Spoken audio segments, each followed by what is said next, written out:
நன்றி செலுத்துகிறோம். பரிசுத்த ஆவியானவரே, நன்றியோடு கூட நாங்களும் துதிக்கிறோம் ராஜா. ஹல்லேலூயா. அரிமா கதரல் அரிவா தரல் அரிவா லபா ரபா லபா. ஹல்லேலூயா, ஹல்லேலூயா, ஹல்லேலூயா. ஓ பிரைஸ் ஜீசஸ். நீங்க போதும் ஏசப்பா, உங்க சமூக எனக்கப்பா. நீங்க போதும் ஏசப்பா, உங்க சமூக எனக்கப்பா. எத்தனை இன்பமே உந்த சமூகமே, எத்தனை இன்பமே உந்த சமூகமே. உள்ளமோ ஓடலுமே உமக்காயங்குதே. என் உள்ளமோ ஓடலுமே உமக்காயங்குதே. நீங்க போதும் ஏசப்பா, உங்க சமூக எனக்கப்பா. நீங்க போதும் ஏசப்பா, உங்க சமூக எனக்கப்பா. ஏனிலோ இனிமையே தெவிக்காத அமுதமே, இனிமையே தெவிக்காத அமுதமே. தேடியோ கிடைக்காத ஒப்பற்ற செல்வமே. நான் தேடியோ கிடைக்காத ஒப்பற்ற செல்வமே. நீங்க போதும் ஏசப்பா, உங்க சமூக எனக்கப்பா. நீங்க போதும் ஏசப்பா, உங்க சமூக எனக்கப்பா. எங்களை அதிகமாக நேசிக்கிற நல்ல பிதாவே, இந்த நாளுக்காய் உடைய சமூகத்தில் வருகிறோம். உலக ரட்சக திருச்சபையில் இந்த நாளில் கர்த்தாவே, இந்த வருடத்தின் 2வது மாத 4வது வாரத்தில் நம்முடைய பாதத்தில் நாங்கள் அமர்ந்திருக்கிறோம். வார்த்தை கொண்டு எங்களோடு பேசும், நம்முடைய பிள்ளைகளோடு பேசும் ஆண்டவரே. இந்த வார்த்தை நம்முடைய பிள்ளைகளுடைய வாழ்க்கையில் ஒரு மாற்றத்தையும் விடுதலையும் ஜெயத்தையும் தரட்டும். எங்களுக்கு நன்மையானதை உண்டு பண்ணட்டும் ஐயா. நன்மையானது தகுந்த தெய்வம் எங்களோடு பேசும். இயேசுவின் நாமத்தில் பிதாவே, ஆமென், ஆமென். அல்லேலூயா, அல்லேலூயா. கர்த்தருடைய பரிசுத்த நாமத்துக்கு மீண்டுமாக இந்த நாளில் நம் கர்த்தருடைய வார்த்தை தியானிப்போம். லேவியராகமத்தின் புஸ்தகம் 26:9 வாசிப்போம். லேவியராகமத்தின் புஸ்தகம். நான் உங்கள் மேல் கண்ணோக்கமாய் இருந்து உங்களை பலுகவும் பெருகவும் பண்ணி உங்களோடு என் உடன்படிக்கையை திடப்படுத்துவேன்.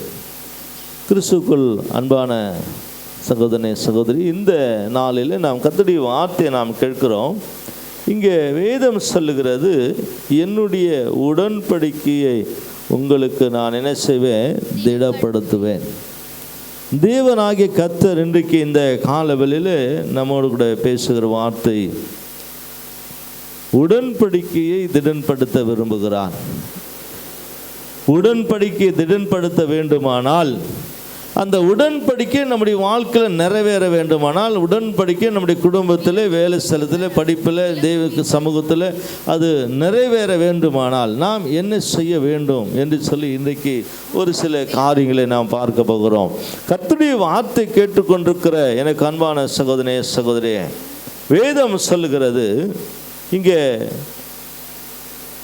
3-4 விதமான சூழ்நிலை அந்த இடத்துல பார்க்க போகிறோம். அந்த வசனத்தை மறுபடியும் வாசிங்க.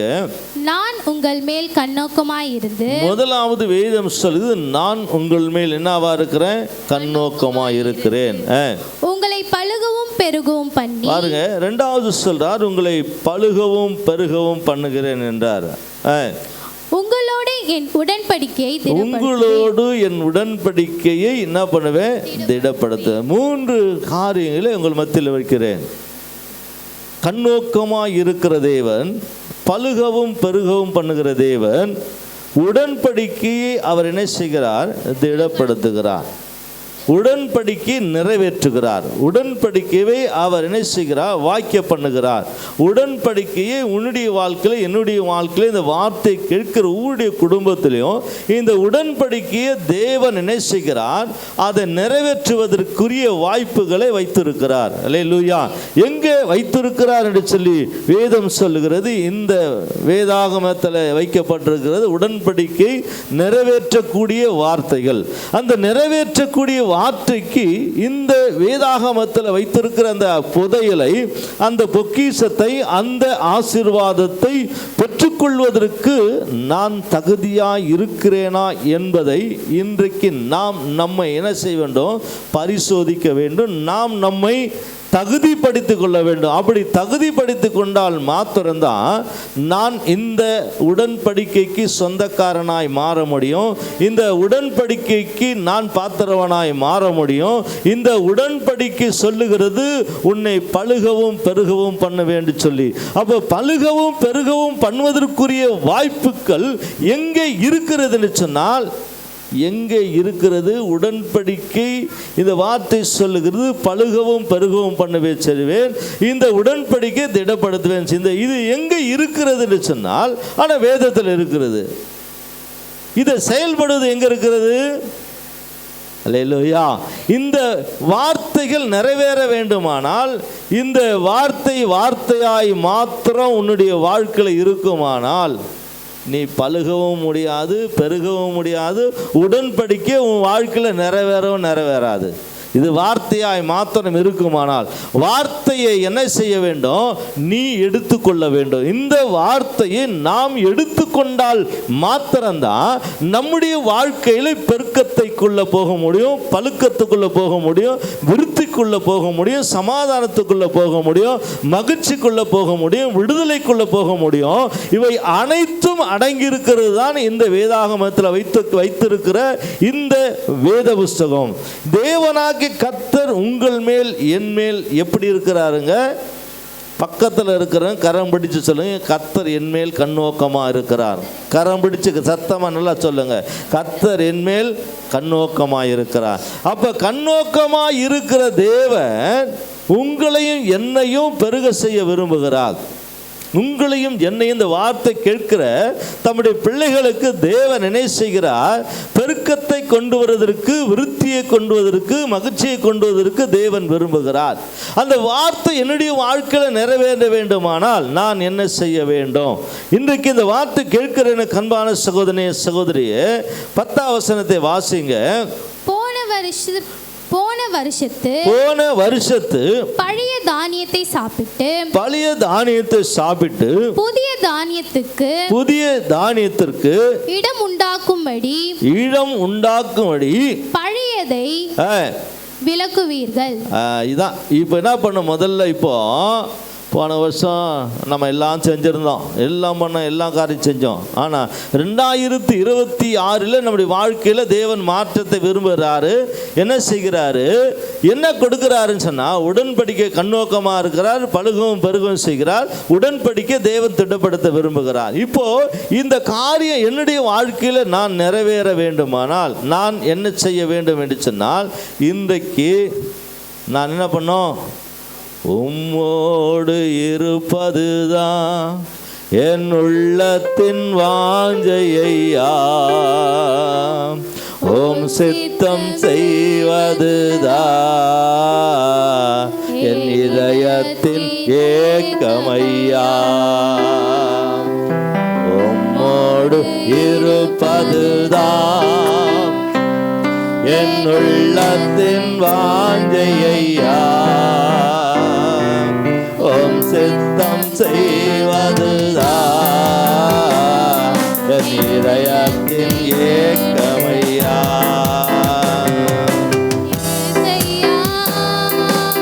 உம்மைத்தானே என் முன்னே நிறுத்தியுள்ளே ஏசையா. உம்மைத்தானே என் முன்னே நிறுத்தியுள்ளே. உம்மோடு இருப்பதுதான் என் உள்ளத்தின் வாஞ்சையா உம் சித்தம் செய்வதுதான் இதயத்தின் ஏக்கமையா.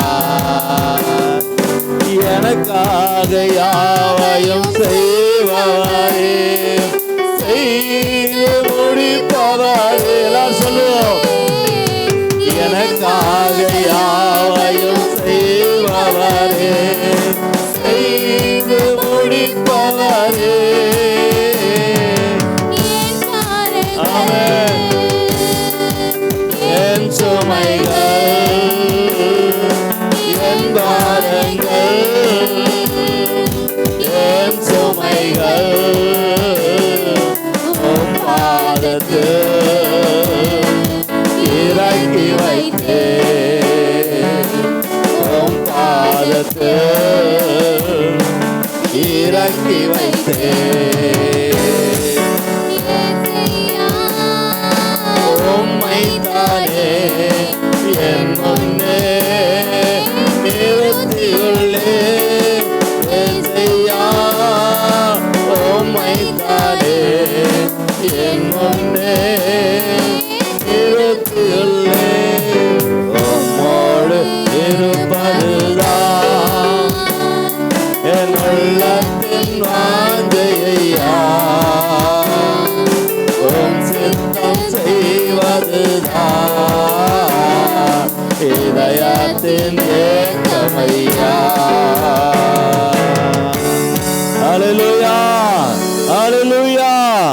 உம்மோடு இருப்பதுதான் தேவன் விரும்புகிறார். இயேசுவோடு நாம் இருந்தாதான் பழுகவும் முடியும், பெருகவும் முடியும், உடன்படிக்கை நிறைவேற முடியும். அப்போ இந்த வார்த்தை சொல்கிறது, இன்றைக்கு நம்மோடு கண்ணோக்கமாக இருக்கிற தேவன், நம்மை பழுக செய்கிற பெருக செய்கிற தேவன், உடன்படிக்கை நிறைவேற்றுகிற தேவன். இந்த தேவனுடைய வார்த்தைக்கு நாம் என்ன செய்ய போறோம்னா, முதலாவது பழைய காரியங்கள் நம்மகிட்ட என்ன பண்ணோம், மாற்றணும். அப்படி மாற்றினாதான் நாம் புதிய காரியத்துக்குள்ளே போக முடியும். பழையதை வச்சிருந்தா புதிய காரியத்துக்குள்ளே போக முடியாது. அப்படின்னு சொன்னால் இந்த வேதம் சொல்லுது, இந்த 10ஆம் வசனத்தில் வாசிங்க. போன வருஷத்து பழைய தானியத்தை சாப்பிட்டு புதிய தானியத்துக்கு இடம் உண்டாகும்படி பழையதை விளக்குவீர்கள். இப்போ என்ன பண்ணோம், பழைய காரியம் பழையசை நீ விளக்கினா தான் புதிய காரியத்தில் போக முடியும். புதிய காரியத்தை போகணுன்னு சொன்னால் பழையசை மாத்திரம் புதிய காரியம் உனக்குள்ளே வரும், நமக்குள்ளே வரும். புதிய ஆசீர்வாதம் வேணும், புதிய காரியம் நடைபெறணும், புதிய காரியத்தை பெற்றுக்கொள்ள வேண்டும் என்று சொன்னால், இன்றைக்கி நிறைய பேர் நல்ல கவனிங்க, எல்லாரும் சமைக்கிறோம், எல்லாரும் வீட்டில் சமைக்கிற எல்லாம் செய்கிறவங்க தான். நேற்று சமைச்ச சாப்பாடு கொஞ்சம் கெட்டு போயிருக்குது. இன்றைக்கி சாப்பாடு அதே சாப்பாட்டை இன்றைக்கி புதுசாக இருக்கிற சாப்பாடு செய்து அதில் போட முடியுமா? ஏன்னா அது பழசு கெட்டு போச்சு. இது என்ன பண்ணோம், தூக்கி வெளியேறிடும். இது வெளியேறியாமல் இந்த புதுசு இன்றைக்கி செய்து தூக்கி அதில் வச்சுன்னா ரெண்டுமே சேர்ந்து என்ன ஆகிடும், கெட்டுடும். அப்போ ரெண்டுக்குமே வேல்யூ இல்லாத போயிடும். அப்போ இன்றைக்கு உங்களுடைய வாழ்க்கையில் என்னுடைய வாழ்க்கையில் தேவன் 2026 ஆசீர்வாதத்தை தர விரும்புகிறார், பழுக செய்ய விரும்புகிறார், பெருக்கத்தை தர விரும்புகிறார், உடன்படிக்கை பண்ணியிருக்கிற நினைவு கூட்டிருக்கிறார். இதை செய்ய வேண்டுமானால் நீ பழைய காரியங்களே உன்னிலிருந்து என்ன பண்ணோம், மாற்றணும். இது வரைக்கும் நீ கர்த்தருடைய சமூகத்தில் கர்த்தருடைய பார்வை எதெல்லாம் செய்யாத இருந்தியோ அதை எல்லாவற்றையும் தேவனுக்கு பிரியமான காரியம் காரியத்தை நல்லா கவனிங்க. தேவனுக்கு பிரியமான காரியத்தை எதெல்லாம் 2025 செய்யலையோ இப்போ நீ 2026 நீ அதை செய்ய பழகி கொள்ள வேண்டும். அல்லேலூயா.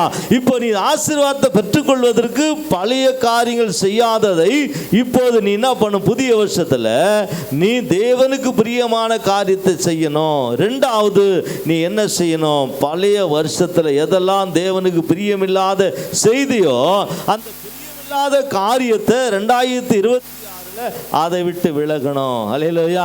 அப்படி விலகினா தான் உன் வாழ்க்கையில புதிதான ஒரு பாத்திரமாய், புதிதான மனுஷியா, புதிதான வாழ்க்கை, புதிதான ஜீவியம், பழுக்கத்துக்குரிய போகிற, பெருக்கத்துக்குள்ள போகிற, அல்லது உடன்படிக்கை உனக்குள்ள தேவன் நிறைவேற்றுவதற்கு நீ இடம் கொடுத்தால் மாத்திரம்தான் தேவன் அதை நிறைவேற்ற முடியும். நீ இடம் கொடுக்காமல் தேவனால ஒரு நாளும் ஒருபோதும் உன்னை பெருக்கத்துக்குள்ள போக செய்ய முடியாது.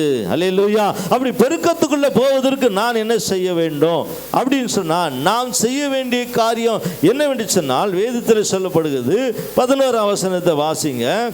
உங்கள் நடுவில் என் வாசஸ்தலத்தை ஸ்தாபிப்பேன். என் ஆத்துமா உங்களை ஆரோசிப்பதில்லை.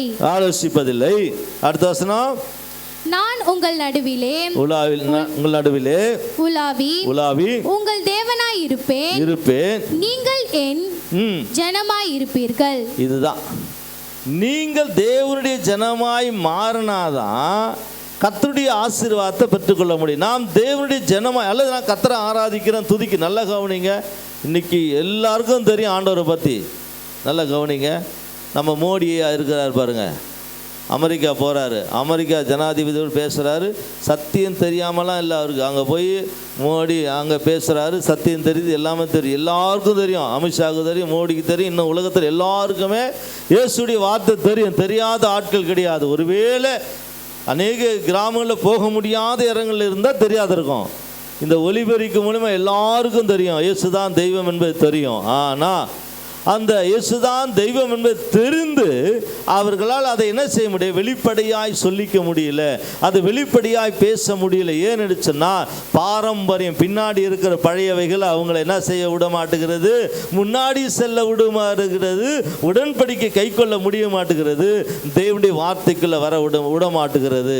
அப்போ அவர்களும் ஆசீர்வதிக்கப்பட்டிருக்கிறார்கள் என்று சொல்லலாம். வேதம் சொல்லுகிறது, இந்த உலகத்தில் எல்லாரும் பரலோகத்துக்கு போக முடியாது. கர்த்தரை தெய்வமாய் கொண்டிருக்கிற, இயேசுவை தெய்வமாய் ஏற்றுக்கொண்டிருக்கிற, அவர்தான் என் தஞ்சம் என்று சொல்லி இருக்கிறவர்கள் மாத்திரமே தான் பரலோகத்துக்கு போக முடியும். இந்த உலகத்தில் எல்லா மனுஷனும் தேவனால் உண்டாக்கப்பட்டவர்கள். ஆனால் உண்டாக்கப்பட்டவர்கள் தேவனுடைய வார்த்தை சொல்லுகிறது, என்னை இல்லாமல் ஒருவனும் என்ன பண்ண முடியாது, பரலோக ராஜ்யத்துக்கு வர முடியாது. நானே வழியும் சத்தியமோ ஜீவனமாய் இருக்கிறேன். அப்போ ஜீவனமாய் இருக்கிற தேவனை நீ தெய்வமாய் கொண்டால் மாத்திரம்தான் உன்னை பழுக்கத்துக்குள்ள போக முடியும். இந்த 2026 வேதம் சொல்லுகிறது, நீ தேவனுடைய சின்னமாய் மாறும்போது அவர் உன்னுடைய அப்பாவாய், உன்னுடைய தெய்வமாய் மாறிவிடுகிறார். அப்போ மாறும்போது என்ன செய்கிறது, நீங்கள் நாம் இருவருமாய் சேர்ந்து ஒரு பெருக்கத்துக்குள்ள போக முடியும். ஹல்லேலூயா. அந்த பெருக்கத்துக்குள்ள போகாதபடி தடுக்கிறது என்ன வெடிச்சுன்னா நம்முடைய பழையவைகள். ஹல்லேலூயா. பழைய காரியங்கள், பழைய சுபாவங்கள், பழைய எண்ணங்கள் நம்முடைய வாழ்க்கையில் வருகிறது. பழையவைகள் அத்தனையும் விட்டு விட்டோமானால், நாம் புதிய காரியத்துக்குள்ளே மாற்றத்துக்குள்ளே வந்து விட்டோமானால், கர்த்தர் நம்முடைய வாழ்க்கையில் செய்ய நினைத்தது யாரும் தடை செய்ய முடியாது. ஹல்லேலூயா. யாருமே தடை செய்ய முடியாது. இதுதான் வேதம் சொல்லுது. இப்போ தேவனாகிய கர்த்தர் நம்முடைய தேவனாய் மாறணும். அவர் இப்போ நம்ம என்ன செய்யறோம்னா 13ஆம் வசனம் சொல்லுது பாருங்க, சொல்றாரு, நீங்கள் எகிப்தியருக்கு அடிமைகளாய் இராதபடிக்கு நான் அவர்கள் தேசத்தில் இருந்து உங்களை புறப்பட பண்ணி உங்கள் நுகத்தடிகளை முறித்து உங்களை நிமிர்ந்து நடக்க பண்ணின உங்கள் தேவனாகிய கர்த்தர். அல்லேலூயா. அல்லேலூயா. இப்போ புரியுதா உங்களுக்கு? நல்லா கவனிங்க. உங்களை நிமிர்ந்து நடக்க சொல்லியிருக்கிறேன். நான் இன்னும் பழைய காலத்துக்கு தான் போவேன், பழைய இடத்துக்கு தான் போனால் போங்க வேணான்னு சொல்லி கத்த சொல்கிறாரு. உன்னை அடிமைத்தன வீட்டிலேருந்து கொண்டு வந்துட்டேன், உன்னை அங்கேருந்து பழைய காரியங்களுக்கு கொண்டு வந்துட்டேன். நான் திருப்பி அங்கே தான் போனால் போயின்னே இருங்க, அதனால பிரச்சனை இல்லை. ஆனால் உன் ஜனமாக ஏற்றுக்கினாரு. தேவன் நம்முடைய ஜனமாக மாற்றி இருக்கிறாரு. மாற்றின தெய்வம் அவர் சொல்கிறாரு, உங்களை அடிமைத்தன வீடாகிய எகிப்திலிருந்து புறப்பட பண்ணின உன் தேவனாகிய கர்த்தர் உங்களுடைய நுகத்தெல்லாம் மாற்றி பாரத்தெல்லாம் எடுத்துட்டு சொல்கிறாரு, உன் பாரத்தை என் மேலே வச்சிரு. நீ பாரம் சுமக்க தேவையில்லை, நீ பாரம் சுமப்பதற்காக பிறகலை. வேதம் சொல்லுது, உங்களையும் என்னும் தேவன் தெரிந்து கொண்டதன் நோக்கம் பாரமாக இருப்பதற்கு அல்லது ஒரு அதே இடத்துல இருப்பதற்காக கர்த்தர் அறிந்து கொள்ளவில்லை. நீங்கள் பலுகவும் பெருகவும் வேண்டும் என்று தேவன் விரும்புகிறார். அந்த பலுகவும் பெருகவும் வேண்டுமானால் நீ பழையவைகளை மாற்றணும், புதிய காரியத்துக்குள்ளே வரணும். அப்போ தேவனுடைய ஜனமாய் அன்றுடைய பிள்ளையாய் நீ மாறணும். தன் வேதம் சொல்லுகிறது, அவருடைய நம்முடைய தகப்பனாய் மாறணும். நாம் அவருடைய தெய்வமாய் மாறும்போது, அவருக்குள்ள நம்ம போகும்போது, அவர் நமக்குள்ளே வரும்போது அப்பதான் என்ன நடக்கும்? உன்னுடைய அடிமைத்தனம் மாறும். அல்லேலூயா. உன்னுடைய நுகங்கள் மாறும், உன்னுடைய பாரங்கள் மாறும். நம்முடைய பாரங்கள் எல்லாவற்றையும் கர்த்தர் மாற்றி போடுகிற தேவன். அவர் உன்னை லகுவாய் நடக்க செய்கிறார். உன்னை அவர் பாரம் இல்லாமல் என்ன செய்வார்? நடக்க செய்வார். அப்போ இன்னைக்கு நாம் இன்னும் அதே இடத்துல இருப்போமானால் மாற்றம் வராது. நாம் நமக்குள்ள மாற்றத்தை பெற்றுக்கொள்ள தேவன் விரும்புகிறார். ஹல்லேலூயா. அடுத்து வேதம் சொல்லுகிறது, இன்றைக்கு முதலாவது நாம் பார்த்து கொண்டிருக்க அவர் நம்மேல் கண்ணோக்கமாக இருக்கிற பலுகவும் பெருகவும் செய்கிற உடன்படிக்கையை திடப்படுத்துகிற தேவன். இதற்கு நாம் என்ன செய்ய வேண்டும்? பழையவைகளை ஒழித்து புதியவைகளுக்குள்ள வரணும், தேவனுடைய வார்த்தைக்குள்ளாய் வரணும். சத்தியத்தை அறிவிக்க சத்தியம் உங்களை விடுதலையாக்கும். அப்போ நாம் சத்தியத்துக்குள்ள வரும்போது பழையவைகள் மாறும். எப்படி? சகேவு பார்க்குறாரு, எப்படியாவது இயேசுவை பார்க்கணும். எல்லாம் பார்க்குறாங்க, அவர்கிட்ட பணம் இருக்குது, சொத்துக்குது, எல்லாம் இருக்குது. இயேசுவை பார்க்கணும். எதற்காகன்னு சொன்னால் சமாதானம் வேணும். சமாதானம் இயேசு தான் தருவார். அப்போ அவரை பார்க்க வகை தேடினார். மரத்து மேலே ஏறினார். கிட்ட வந்து சொல்கிறார், வாப்பான்றார். வந்ததுக்கப்புறம் சொல்கிறார், எல்லாத்தையும் கொடுத்துட்றேன், எல்லா ஏழைகளுக்கு கொடுத்துட்றேன். சொன்னதுக்கப்புறம் தான் கர்த்தர் சொல்ல, இவனும் ஆபிரகாமுடைய சந்ததியாயமாக இருக்கிறான். நீ கொடுக்காம ஒரு நாள் ஒன்று நீ கொடுக்காம கர்த்தர் அவரை என்ன பண்ண முடியாது? கொடுக்க முடியாது. அவர் கொண்டு வந்திருக்கிற நீ பிரயாசப்படணும், உன்னை நீ கொடுக்கணும், அவர் உன்னை ஆஸ்வதிப்பார். அல்லேலூயா. சகேவு தன்னுடைய வாழ்க்கையில் வாஞ்சித்தான், எப்படியாவது இயேசுவை பார்க்க வேண்டும் என்று சொல்லி வாஞ்சித்தான். வாஞ்சையை கர்த்தர் நிறைவேற்றினார். அல்லேலூயா. உன்னுடைய வாஞ்சை கர்த்தர் நிறைவேற்ற வேண்டுமானால் நீ ஆண்டவர் மேல் வைத்திருக்கிற அந்த வாஞ்சை எப்படிப்பட்டதா குறைவாக இருக்கிறதா அல்லது நிறைவாக இருக்கிறதா, அல்லது உன்னுடைய வாழ்க்கையில் நீ எப்படிப்பட்ட சூழ்நிலை வாழ்ந்து கொண்டிருக்கிற என்பதை இன்றைக்கு நாம் நம்மை என்ன பண்ண போகிறோம்? ஆராய்ந்து பார்க்க போகிறோம். அல்லேலூயா. இன்றைக்கு நாம் நம்முடைய ஒரு சகோதரனே சகோதரியே, நாம் கர்த்தருடைய வார்த்தை கேட்கிறவர்களாய் அல்ல, அந்த வார்த்தைக்கு நம்மை நாமே ஈடுபாடு பண்ணிக்கொள்ள வேண்டும், அதனை ஒப்புரவாக்கி கொள்ள வேண்டும். தேவனோடு நாம் ஒப்புரவாக்கி கொள்ள வேண்டும். அதுதான் சார், நான் உங்கள் நடுவிலே உலாவி உங்கள் தேவனாய் இருப்பேன், நீங்கள் என் ஜனமாய் இருப்பேன். அப்போ என்ன ஆயிட்டோம்னா, அவரு நாம் என்ன பண்ணிட்டோம்? ஒன்றா ஆயிட்டோம். அப்போ ரெண்டு பேரும் ஒன்றா ஆனாதான் கர்த்தர் உங்களுக்குள்ள இருந்து கிரியை செய்ய முடியும். அப்போ நான் ஒன்றா ஆகாமல் கர்த்தரால் கிரியை செய்ய முடியாது. எகிப்திலிருந்து தேவன் புறப்பட பண்ணினார், நுகத்தை எல்லாம் மாற்றிட்டார், பாரத்தெல்லாம் எடுத்துட்டார், சுமையெல்லாம் நீக்கிட்டார். அவர் சொல்கிறாரு, நீ என்ன பண்ணு? நடந்து போ, உங்கள் தேவனாகி கர்த்தர் உங்களோடு கூட இருக்கிறார். அல்லேலூயா. நம்மோடு கூட இருக்கிற தேவன் இன்றைக்கு இந்த நாளில் சகோதரனே சகோதரியே, தேவன் பாரத்தை இறக்கி வைக்கிற தேவன். உன் பாரத்தை எல்லாவற்றையும் ஆண்டவர்கிட்ட கொடுத்துரு, ஆண்டவர் லகுவாய் உன்னை நடக்க செய்வார். நம்ம இந்த 2026 லகுவாய் நடக்க செய்ய, பலுகவும் பெருக செய்ய, உடன்படிக்கை நிறைவேற்ற வல்லவராய் இருக்கிறார். அந்த தெய்வத்தை நாம் ஆராதிக்கிற நாம ஒரு தீர்மானம் பண்ணுகிறவர்களாய் காணப்பட வேண்டும். 26 வாசிங்க. ஜீசஸ். அதே அதிகாரம் 1. நீங்கள் உங்கள் விக்கிரகங்களையும் சொரூபங்களையும் உண்டாக்காமல் உங்களுக்கு சிலையை நிறுத்தாமலும் சித்திரத்தீர்ந்த கல்லை நமஸ்கரிக்கும் பொருட்டு உங்கள் தேசத்தில் வைக்காமலும் இருப்பீர்களாக நான் உங்கள் தேவனாகிய கர்த்தர். அல்லேலூயா. பழையவைகள்லாம் மாற்றணும், புதிய கோயிலில் வரணும். இப்போ என்ன பண்ணோம், இந்த விக்கிரகம் என்பதுக்கு நிறைய அர்த்தம் இருக்குதுங்க. நிறைய சொல்லினே போகலாம், நிறைய காரியம் இருக்குது.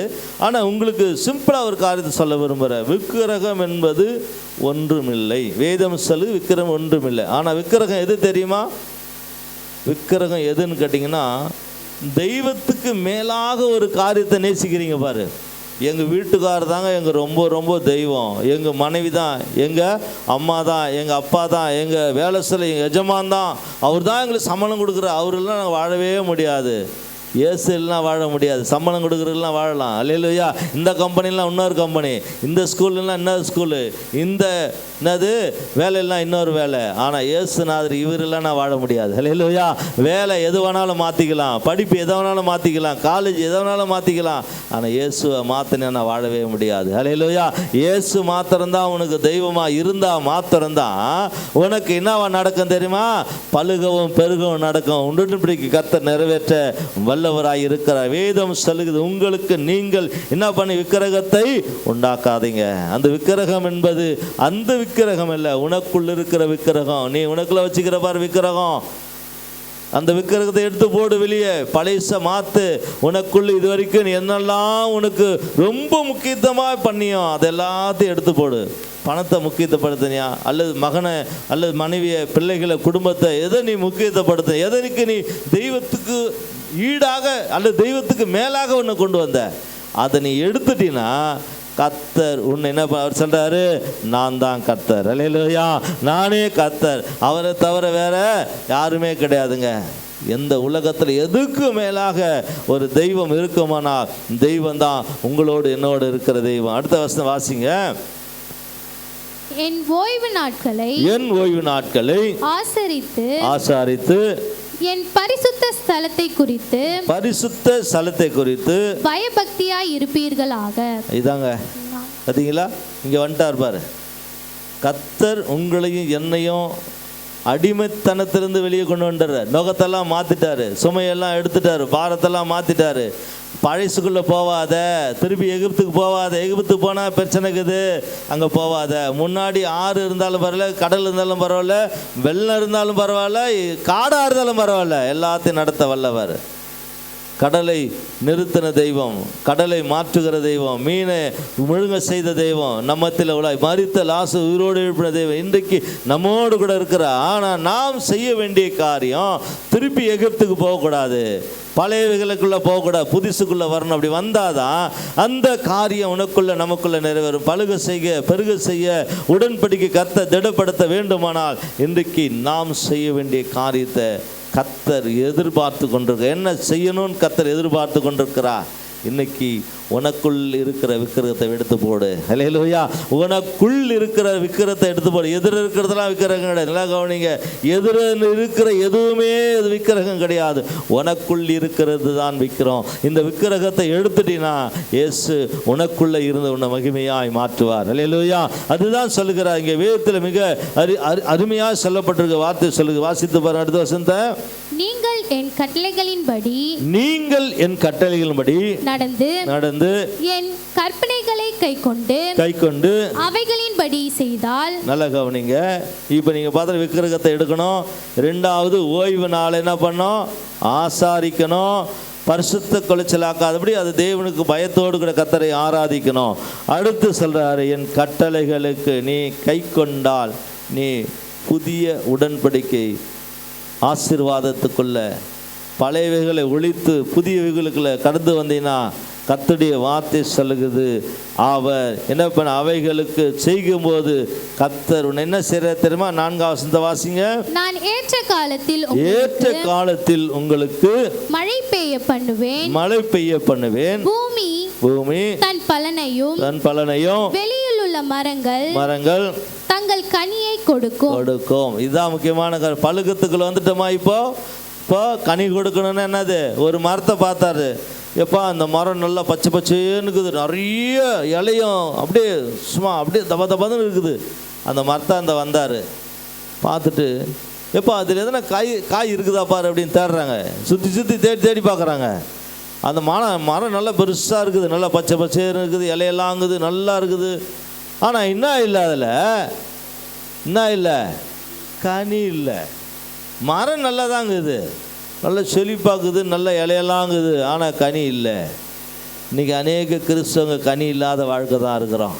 அநேக கிறிஸ்துவ குடும்பம் கனி இல்லாதான் இருக்குது. வாழ்க்கை ஏதோ வாழ்ந்துன்னுக்குறோம். நல்லா கவனிங்க, வேதம் சொல்லுது, ஆகாயத்து பறவைகளை பாருங்கள், அது விதைக்கிறதில்ல, அது என்ன பண்ணுறதில்ல, அறுக்கிறதில்ல, அது சேர்த்து வைக்கிறதில்ல, அது சாப்பிட்டு தாங்குது. ஆனால் அதை காட்டில் நீங்களும் நானும் விசேஷித்தவர்கள். ஹல்லேலூயா. அதெல்லாம் பரலோகத்துக்கு போகுது, நீங்களும் நான் தான் பரலோகத்துக்கு போவோம். ஏன்னா அது பேசாது, நம்ம பேசுவோம். நமக்கு தேவன் அறிவு என்ன பண்ணு அதிகமாகி கொடுத்துரு. அதனால் நாம் இன்றைக்கு இந்த வேதம் சொல்லுது, நம்முடைய விக்கிரகத்தை மாற்றணும், ஓய்வு நாளை ஆசாரிக்கணும், மூன்றாவது அவருடைய கட்டளைகளை என்ன பண்ணணும், கை கொள்ளணும். கட்டளைகளை கை கொள்ளப்படுவது அவர் சொல்றார், ஏற்ற காலத்தில் உனக்கு நான் அதிசயத்தை செய்வேன். ஹல்லேலூயா. ஏற்ற காலத்தில் எப்போ நடக்கும் தெரியாதானே, நடக்கும். நடக்காமல் விடவே மாட்டார். ஏன்னா அவர் உடன்படிக்கை பண்ணியிருக்கிறார். சொன்னார், நான் உன்னை ஆசீர்வதிக்கிற தேவன், உன்னை பழுகவும் பெருகவும் செய்வேன் சொன்னார். அப்போ உன் சொல்லி இருக்கிற தேவன் உன்னை நிச்சயமாய் கைவிட மாட்டார். அந்த கைவிடுவதற்கு தேவன் அவர் எப்படிப்பட்ட தேவன் கிடையாது தெரியுமா? அநீதி உள்ள தேவன் கிடையாது, அவர் நீதி உள்ள நியாயாதிபதி. இந்த உலகத்தில் எந்த மனுஷனும் எந்த மனுஷியும் அவர் நியாயமாக நிச்சயமாய் எல்லாவற்றையும் செய்கிற வல்லவராய் இருக்கிறார். இந்த தேவனாகிய கர்த்தர் உங்களோடு என்னோடு கூட இருக்கிறபடினால இங்க வசனம் சொல்லுகிறது, அவர் எப்படிப்பட்டவராக இருக்கிறாரா? அடுத்த வசனத்தை வாசிங்க. திராட்சைப்பழம் பறிக்கும் காலம் வரைக்கும் போரடிப்பு காலம் இருக்கும், விதைப்பு காலம் வரைக்கும் திராட்சைப்பழம் பறிக்கும் காலம் இருக்கும். நீங்கள் உங்கள் அப்பத்தை திருப்தியாக சாப்பிட்டு உங்கள் தேசத்தில் சுகமாய் குடியிருப்பீர்கள். ஆமென். அல்லேலூயா. பாத்தீங்களா சொல்ற, நீங்க தேசத்துல சுகமாய் குடியிருப்பீங்க, உங்களுக்கு பிரச்சனை வராது. ஏன் தெரியுமா? பிரச்சனை ஏன் வருது தெரியுமா? இயேசு விட்டு நீ தூரமாக போனா பிரச்சனை வரும், உடன்படிக்கை விட்டு தூரமாக போனா பிரச்சனை, ஓய்வு நாளை விட்டு தூரமாக போனா பிரச்சனை வரும், பழையவுக்குள்ள இருந்துனா பிரச்சனை வரும், நீ கட்டளை கீழ்ப்படிலாம் பிரச்சனை வரும். இதெல்லாம் எதுக்கு பிரச்சனை காரணம் தெரியுமா? நீ அங்கே இல்லாமல் வேற இடத்துல இருக்கிறதுனால, தேவனுடைய வார்த்தைக்குள்ள இல்லாததுனால அந்த வார்த்தை நமக்குள்ள என்ன செய்ய முடியல, கிரியை செய்ய முடியல. அப்போ இந்த காலங்கள் தூரங்களில் நீ பார்க்கிறதான காரியத்தை பார்க்கிறோம். இவைகள் எல்லாவற்றையும் பெற்றுக்கொள்வதற்குரிய காரியத்தை தேவன் வைத்திருக்கிறார். ஆனால் இவைகள் உன்னுடைய வாழ்க்கையில் நம்முடைய வாழ்க்கையில் நிறைவேற கூடாததுக்கு காரணம், நீ கர்த்தருடைய உடன்படிக்கைக்குள் இல்லை, விக்கிரகத்துக்குள்ள இருக்கிற, நீ ஓய்வு நாளுக்குள்ள இல்லை, நீ கர்த்தருடைய கட்டளைக்குள்ள இல்லை. இதெல்லாம் இல்லாததுனால உனக்கு மற்றதெல்லாம் உள்ள வருது. ஹல்லேலூயா. இவைகளுக்குள்ள இருந்தா அவர் சொல்றாரு, திராட்சை பழம் பார்த்தீங்கன்னா இவ்வளோ பெரிய காசு, இவ்வளோலாம் உன் காலத்தில் வரும், அது உனக்கு வந்து பழிக்கும், உனக்கு வந்து சேரும். ஏன்னா நீ கர்த்தருடைய வார்த்தைக்குள்ளே இருந்தாதான் இவைகளெல்லாம் கர்த்தர் கொண்டு வர செய்வார். ஹல்லேலூயா. அது கொண்டு வருகிறது மாத்திரமல்ல, இன்றைக்கு உன்னுடைய வாழ்க்கையில் நம்முடைய வாழ்க்கையில் தேவன் ஒரு மாற்றத்தை எதிர்பார்க்கிறார். இன்னொரு வசனத்தை ஒன்று வாசிக்கலாம். உபாகமத்தின் புஸ்தகம் 28ஆம் அதிகாரம் 1ஆம் வசனத்தை வாசிங்க. உபாகமத்தின் புஸ்தகம் 20. இன்று நான் உனக்கு விதிக்கிற படியெல்லாம் கவனமாய் இருக்கும்படிக்கு அவர் சத்தத்துக்கு உண்மையாய் செவி கொடுப்பாயானால் உன் தேவனாகிய கர்த்தர் பூமியில் உள்ள சகல ஜாதிகளிலும், ஹல்லேலூயா ஹல்லேலூயா, கரங்களை தட்டி கர்த்தரை மகிமைப்படுத்தும். வேதம் சொல்லுகிறது, உன்னை மேன்மையாய் வைப்பார், பழுகவும் பெருகவும் செய்வார், உடன்படிக்கை அவர் நிறைவேற்ற வல்லவராயிருக்க. ஆபிரகாமுக்கு சொன்னார், நிறைவேற்றினார். உங்களுக்கும் எனக்கும் தேவன் சொல்லியிருக்கிறார், உன்னை இந்த ஆண்டு உன்னுடைய எல்லா விதமான என்ன பண்ண வராரா, எல்லா விதமான உபத்திரவங்கள், பிரச்சனைகள், எல்லா விதமான காரியத்தை மாற்ற போறேன்னு சொல்றார். அப்படி மாற்றுவதற்கு ஒரே வழி, நீ விக்கிரகத்திலிருந்து வெளியே வரணும், பழையவிலிருந்து வெளியே வரணும், ஓய்வு நாளில் ஆசரிக்காம இருக்கிறியா அந்த ஆசரிப்புக்குள்ள உள்ள வரணும். இப்படி வந்தினாதான் உன் வாழ்க்கையில வேதம் சொல்லுகிறது, கர்த்தர் உன்னை உங்களையும் என்னையும் கர்த்தர் பெருக்கத்துக்குள்ள கர்த்தர் கொண்டு போக செய்வார். அல்லேலூயா. அந்த பெருக்கத்துக்குள்ள போவதற்கு நாம் இன்றைக்கு ஒரு தீர்மானம் பண்ணணும். ஆண்டுடைய சமூகத்தில் கடந்து வந்திருக்கிற எனக்கு அன்பான சகோதரனே சகோதரியே, வேதம் சொல்லுகிறது, வாசித்து பாருங்க. 26ஆம் அதிகாரம் 17ஆம் வசனத்தை வாசிங்க. உபாகமம் 26:17. கர்த்தர் எனக்கு தேவனாய் இருப்பார் என்றும் நான் அவர் வழியில் நடந்து அவர் கட்டளைகளையும் கற்பனைகளையும் கைக்கொண்டு கீழ்ப்படிவேன் என்றும். நல்லா கவனிங்க. இப்போ நாம் என்ன பண்ண போகிறோம்? வாக்கு கொடுக்க போகிறோம். 2026 கர்த்தர் உங்களுடைய வார்த்தை சொல்லுகிறது, உங்களை பெருக பண்ண, நம்மளை பெருக பண்ண கர்த்தர் உடன்படிக்கை வைத்திருக்கிறார், நிறைவேற்ற விரும்புகிறார். அதற்கு இப்பொழுது நாம் வாக்கு தத்தமாய் கர்த்தருடைய சமூகத்தில் நாம் அவரிடத்தில் நம்ம என்ன பண்ண போகிறோம்? இப்போ நம்ம கேட்டால் விக்கிரகத்தில் வெளியே வரணும், ஓய்வு நாள் ஆராதிக்கணும், அந்த விசேஷம் இதெல்லாத்தையும் சொல்லி கேட்டுட்டு இப்போ அவருக்கு நாம் என்ன பண்ண போகிறோம்? ஒப்புரவாக போகிறோம். அல்லேலூயா. அவருடைய ஜனமாக மாற போகிறோம். இது வரைக்கும் ஒரு நம்ம சொல்லலாம், நான் ஜனமாக தாங்க இருக்கிறேன், ஆனால் வாயை திறந்து அறிக்கை செய்தால் தான் ரட்சிக்கப்படுவோம். அப்போ வாயை திறந்து சொன்னாதான் நாம் அவரோடு கூட இருக்கிறோம் என்பதை கர்த்தர் உறுதிப்படுத்துவார். அடுத்த வருஷம் 18 வாசிங்க. கர்த்தரும் உனக்கு வாக்கு கொடுத்து உனக்கு சொல்லி இருக்கிறபடி என்னுடைய கட்டளைகளை எல்லாம் கைக்கொண்டால் எனக்கு சொந்த ஜனமாய் இருப்பாய் என்று. நல்ல கவனிங்க. இதுக்கு முன்னால் நாம் பார்த்தோம், அந்த வாசனம் சொல்லுது, நீ எனக்கு சொந்த ஜனமா. கர்த்தர் நமக்கு ஜனமா, அவருடைய பிள்ளையா நாம் மாறும்போது கர்த்தர் நமக்கு இந்த காரியம் செய்கிறார். அடுத்த வருஷம் வாசிங்க, 19 வாசிங்க. நான் உண்டு பண்ணின எல்லா ஜாதிகளை பார்க்கிலும் புகழ்ச்சியிலும் கீர்த்தியிலும் மகிமையிலும் உன்னை சிறந்திருக்கும்படி செய்வேன் என்றும் நான் சொன்னபடியே நீ உன் தேவனாகிய கர்த்தரான எனக்கு பரிசுத்த ஜனமாய் இருப்பாய் என்றும் அவர் என்று உனக்கு சொல்லி இருக்கிறார் என்றான். ஆமென். அல்லேலூயா. இப்போ தேவனாகிய 2 பேருடைய உடன்படிக்கை நம்ம பார்க்குறோம். இன்னைக்கு கர்த்தரிடத்தில் உடன்படிக்கை பண்ணியிருக்கிறோம். நல்லா கவனிங்க. முதல் நாம் என்ன பண்ண போகிறோம்? 17 எல்லாரும் பைபிள் எடுத்து வச்சுங்க. தெரியலன்னா அந்த நீங்கள் என்ன பண்ணுங்கள், அந்த வசனத்தை நீங்கள் படிக்கும்போது ஒருத்தருக்கு ஒருத்தர் சத்தமாக படிங்க. எல்லாரும் அப்படியே நீங்கள் படிங்க பார்க்கலாம். 17 சொல்லுங்கள், வாசிங்க. கர்த்தராகிய எனக்கு தேவனாய் இருப்பார் என்றும் நான் அவர் வழிகளில் நடந்து அவர் கட்டளைகளையும் அவர் கற்பனைகளையும் அவர் நியாயங்களையும் கைக்கொண்டு அவர் சத்தத்திற்கு கீழ்ப்படிவேன் என்றும் நீ இன்று அவருக்கு வாக்கு கொடுத்தாய். ஆமென். இப்போ நாம வாக்கு கொடுத்துருக்குறோம் அவருக்கு. ஆண்டவரே, நாங்கள் இதெல்லாம் செய்வோம் அப்படின்னு சொல்லி. இப்போ அவரிடத்தில் நம்ம பெற்றுக்கொள்ள போகிறது. 18 வாசிங்க. கர்த்தரும் உனக்கு வாக்கு கொடுத்து உனக்கு சொல்லி இருக்கிறபடி நீ என்னுடைய கட்டளைகள் எல்லாம் கைக்கொண்டால் எனக்கு சொந்த ஜனமாய் இருப்பாய் என்றான் என்று சொல்லி இருக்கிறாரு. அடுத்த வசனத்தை, நான் உண்டு பண்ணின எல்லா ஜாதிகளை பார்க்கிலும் புகழ்ச்சியிலும் கீர்த்தியிலும் மகிமையிலும் உன்னை சிறந்திருக்கப்படுவேன் செய்வேன் என்றும் நான் சொன்னபடியே நீ உன் தேவனாகிய கர்த்தரான எனக்கு என் பரிசுத்த ஜனமாய் இருப்பாய் என்று அவர் இன்று உனக்கு சொல்லுகிறார் என்றார். அல்லேலூயா. நல்லா கவனிங்க. கர்த்தர் வாக்குத்தத்தம் பண்ணியிருக்கார். நீங்களும் அவர் வாக்குத்தத்தம் பண்ணியிருக்கிறீங்க. 2026 பழுக்கத்துக்குள்ளே பெருக்கத்துக்குள்ளே போக போகிறோம். ஆனால் நீங்கள் நினைவு கொண்டுக்கினே இருக்கணும். விக்கிரகத்தை மாற்றணும், பழையவைகளை மாற்றணும், ஓய்வு நாள் ஆராதிக்கணும், கட்டளையை கீழ்ப்படின்னு, இதெல்லாம் நம்ம சொன்னதெல்லாம் ஞாபகம் வைத்து இதெல்லாம் நீங்கள் நினைவுபடுத்திக்கினே இருந்தால் தான் கர்த்தர் உங்களை பெருக்கத்துக்குள்ளே போக செய்வார். அல்லேலூயா. அந்த பெருக்கத்துக்குள்ளே போகாததுக்கு காரணம் நானும் நீயும் யாருமே இல்லை. அந்த வார்த்தைக்குள்ளே நம்ம மாற்றினா தான் நாம் போக முடியும். அந்த வார்த்தைக்குள்ளே இல்லாமல் ஒரு நாள் நம்முடைய வாழ்க்கையில் மாற்றத்தை பெற்றுக்கொள்ள முடியும். இன்றைக்கு ஒரு தீர்மானம் பண்ணுவோம். ஆண்டவருடைய எல்லாரும் எழுந்திருப்போம். ஆண்டவருடைய சமூகத்தில் கர்த்தருடைய வார்த்தை கேட்டு நாம் ஒரு தீர்மானத்துக்குள்ளே போகணும். ஆண்டவர் நம்முடைய வாழ்க்கையில் செய்ய போகிற காரியத்தை இன்றைக்கு நம்மோடு கூட பேசிக்கொண்டிருந்தபடினால அந்த வார்த்தை கொண்டு நாம் ஒரு நிமிஷம் ஆண்டவருடைய சமூகத்தில் எழுந்து